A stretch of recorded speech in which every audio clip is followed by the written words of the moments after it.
G20 शिखर सम्मेलन के बाद कांग्रेस, एनसीपी और समाजवादी पार्टी केंद्र सरकार पर जमकर निशाना साध रही है। विदेशी मेहमानों के लिए सोने चांदी के बर्तनों से लेकर मणिपुर के मुद्दे तक विपक्ष जमकर मोदी सरकार को घेरते हुए दिखाई पड़ रहा है।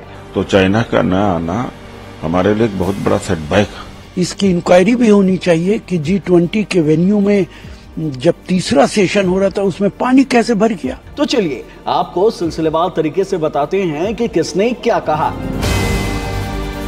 सपा अध्यक्ष अखिलेश यादव ने 2 ट्वीट किए। पहले ट्वीट कर लिखा कि कोई पूछ रहा है G20 में जी का मतलब घोसी है क्या। और दूसरे ट्वीट में अखिलेश ने सोने चांदी की थालियों और देश की गरीबी को लेकर केंद्र सरकार पर वार किया।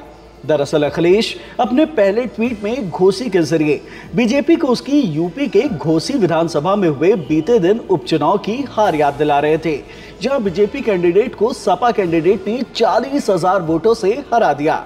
यूपी के सपा नेता स्वामी प्रसाद मौर्य तो चांदी की थाली की तस्वीर लेकर मोदी सरकार पर बरस पड़े। स्वामी प्रसाद मौर्य ने चांदी की प्लेट की एक तस्वीर शेयर की जिसमें अशोक स्तंभ उकेरा गया। ऐसे में मौर्य ने ट्वीट कर लिखा, जिस थाली में भारत का राष्ट्रीय प्रतीक अशोक स्तंभ उकेरी गई उसी में दुनिया भर के आए हुए G20 के मेहमानों को खाना खिलाया जाएगा जिसमें वो जूठन छोड़ेंगे। राष्ट्रीय प्रतीक अशोक स्तंभ के साथ ऐसा भद्दा मजाक करके मोदी सरकार ने देश की इज्जत और मर्यादा को मिट्टी में मिलाने का घिनौना कृत्य किया, जिसकी घोर निंदा करता हूं।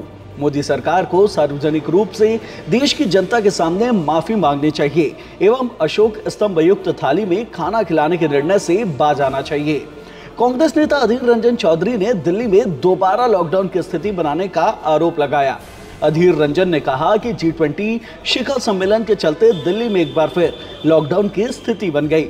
राजधानी की वास्तविक स्थिति यानी गरीबी, लोगों की दुर्दशा को छुपाने के लिए झुग्गियों को तिरपाल के पीछे डाल दिया गया। स्लम एरिया के लोगों, भिखारियों को सड़क पर निकलने की इजाजत नहीं है, इसलिए एक भी भिखारी हमें सड़क पर नहीं दिख सकता। इस मोदी सरकार ने विदेशी प्रतिनिधियों से दिल्ली की असली तस्वीर छुपाने की कोशिश की। एनसीपी चीफ शरद पवार ने भी सोने चांदी के बर्तनों को लेकर केंद्र सरकार पर सवाल छोड़े। शरद पवार ने कहा कि इंदिरा गांधी के वक्त भी ऐसे आयोजन हुए थे और वैश्विक नेता भाग लेने पहुंचे थे, लेकिन सोने चांदी के बर्तनों के इस्तेमाल की बात पहली बार सुनी है। महत्वपूर्ण मुद्दों को दरकिनार कर कुछ लोगों का कद बढ़ाने के लिए ऐसे आयोजनों का दुरुपयोग करना गलत है। वेन्यू के अंदर कमल के फूल बने हुए हैं, तो ये तो पूरे देश का ओकेजन था और पूरी दुनिया की निगाहें थी। इस पे भारतीय जनता पार्टी को इस तरीके की राजनीति नहीं करनी चाहिए थी।